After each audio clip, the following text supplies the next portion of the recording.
প্রধানমন্ত্রী শেখ হাসিনার কপালে নামাজের দাগ দেখা যায়। আমি প্রশ্ন করলাম যে আপনার কপালে তো নামাজের দাগ দেখছি। হুজুর, আমি 7 বছর বয়স থেকে আমি নামাজ পড়ি। কিভাবে? বলে, হুজুর, আমি যদি নামাজ না পড়তাম আমার মা আমার জন্য ঘরে ভাত পাক করতো না। আমার মাকে আমাকে নামাজি বানাবার জন্য চেষ্টা করেছে, সেই থেকে আমি নামাজ পড়ি। নামাজ 2024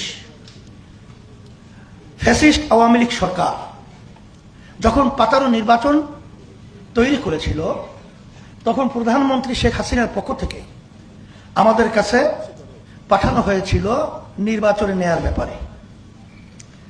সেখানে প্রধানমন্ত্রীর পক্ষ থেকে যখন আমাকে নিয়ে বসবে, তখন আমি শর্ত লাগিয়েছিলাম যে তাদের নির্ধারিত প্রস্তাবিত জায়গায় আমি বসবো না, আমরা যেখানে বলবো সেখানে তাদের বসতে হবে। আমাদের প্রস্তাব মেনে তারা বসছিল। বসার পরে আমি দেখতেছিলাম যে তার কপালে নামাজের দাগ দেখা যায়। আমি প্রশ্ন করলাম যে আপনার কপালে তো নামাজের দাগ দেখছি, তাহলে তো মনে হয় আপনি নামাজ পড়েন। তখন সে বলতেছিল, হুজুর, আমি 7 বছর বয়স থেকে আমি নামাজ পড়ি। কিভাবে? বলে, হুজুর, আমি যদি নামাজ না পড়তাম আমার মা আমার জন্য ঘরে ভাত পাক করতো না।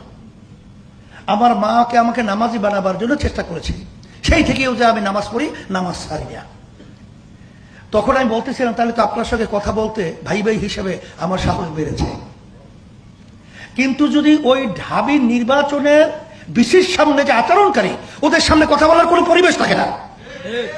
তখন আমি বলতেছিলাম যে আপনারা এই 15 নির্বাচনে প্রধানমন্ত্রীর পক্ষ থেকে আসছেন, আমাদেরকে সেখানে ঢুকাবেন, সিট দেবেন এবং এমপি বানাবেন, অনেক কিছু আমাদেরকে অফার দিয়েছেন।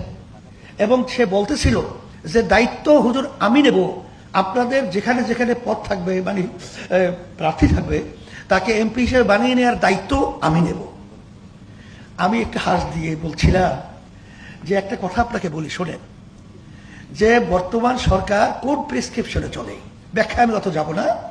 আমাদের দেশে প্রেসক্রিপশন না, এই প্রেসক্রিপশন অন্য জায়গায় হয়, এখানে বাস্তবায়ন হয়। আপনি পরিষ্কার জেনে রাখেন, ইসলামী আন্দোলন বাংলাদেশ প্রতিষ্ঠিত হয়েছে 1987 সাল। অদ্যাবধি পর্যন্ত কোন ফ্যাসিস্ট, কোন চাঁদাবাজ, কোন খুনি, কোন মিথ্যুক জালেম, দেশের টাকা পাচারকারী, তাদের ক্ষমতায় যাওয়ার জন্য সহযোগী ইসলামী আন্দোলন বাংলাদেশ প্রতিষ্ঠা থেকে শুরু করে কখনো হয় নাই।